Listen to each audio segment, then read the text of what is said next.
Netizens, heto na. Lulusong na kami sa tubig. Oh shit! There's something... Wait a minute. Hindi nyo makita. Eto.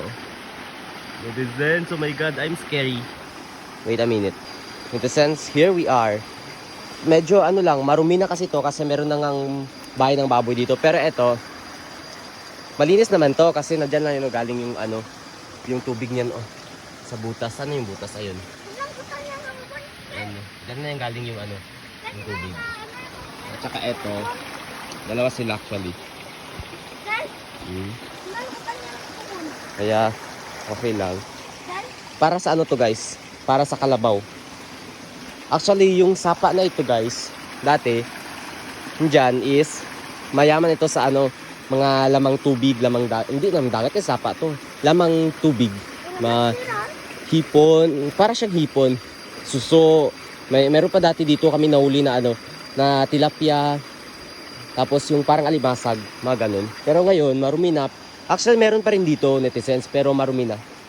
So that's why, sobrang nanginayang ako. Sobrang nanginayang lang ako, netizens. Kasi hindi pinalagaan itong ano, itong sapa. Pero it's okay. Pero sobrang sayang. Actually, ito, yung place na ito, netizens, sobrang ano, sobrang iba na talaga yung position. Kasi dati dito mismo, dito. Ay, dito ba? Meron kasi dito na malaking puno ng ano, ng duhat, lumboy. Sobrang laki talaga, netizens, as in. Pero ayun, pinutol yun. Hindi ko alam anong ginawa doon. Pinutol talaga yun. Kasi tatlo talaga dito, meron pa mga niyog kasi dati dito, netizens. Pero wala na yung mga ano. Parang ganito kalaki dati yung puno ng duhat na yun, oh.